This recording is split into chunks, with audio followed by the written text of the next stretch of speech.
Hello, this is Pastor John Churchill. I'm one of the chaplains here at Share Your Heart, and this week's word is whatever.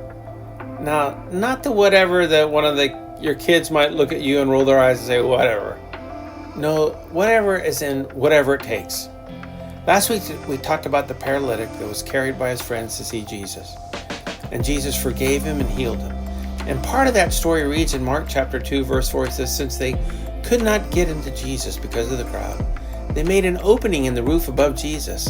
And after digging through it, lowered the mat the paralyzed man was on. Pretty crazy, right? I mean, but it wasn't quite as destructive as it might have seemed. Then, if it would have happened nowadays, it would have been a little different. The roof back then was a flat roof, and it was a thatched roof with reeds and branches and dried mud. So the roof could be opened without a great deal of trouble and could be repaired without a great deal of expense. And that's not to minimize the extra effort that those men put out for that friend. They truly did go the extra mile to bring him to Jesus, above and beyond the call of duty. And they personally had nothing to gain from it. But to them it was worth it, because their friend was worth it. Have you ever noticed how easily some people give up on the idea of helping others, and how quickly they can find an excuse just not to try? There's a story about a guy who was on a staff at a church, at the First Southern Baptist Church in Del City, Oklahoma, in the late 1960s. And they had a custom of doing visitation on Sunday afternoons. They would go into homes of those people who had visited the church recently and present the gospel and invite them to come back to the church.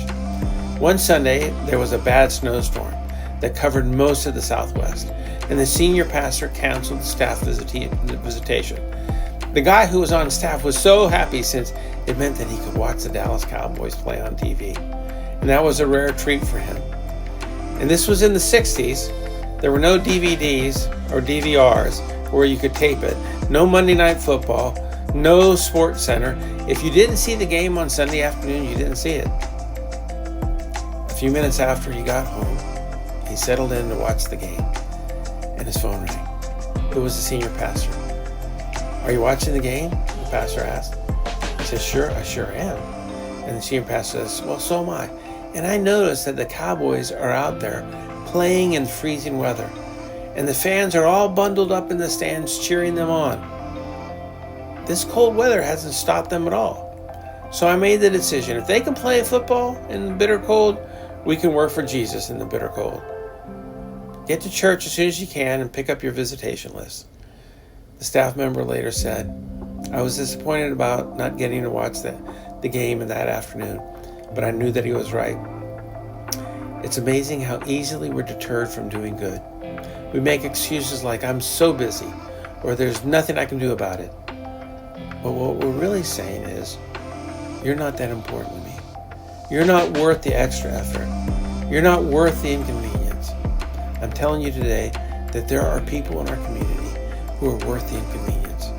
There are people in our community who need the extra effort from you, because if they don't get it from you, they won't get it from anyone else.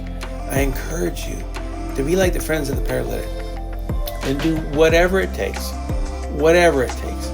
help someone else come to Jesus and meet Jesus and be loved by Jesus. Hey, you are loved by Jesus too. Let's go out and show somebody else that they're loved. Blessings. Do whatever it takes.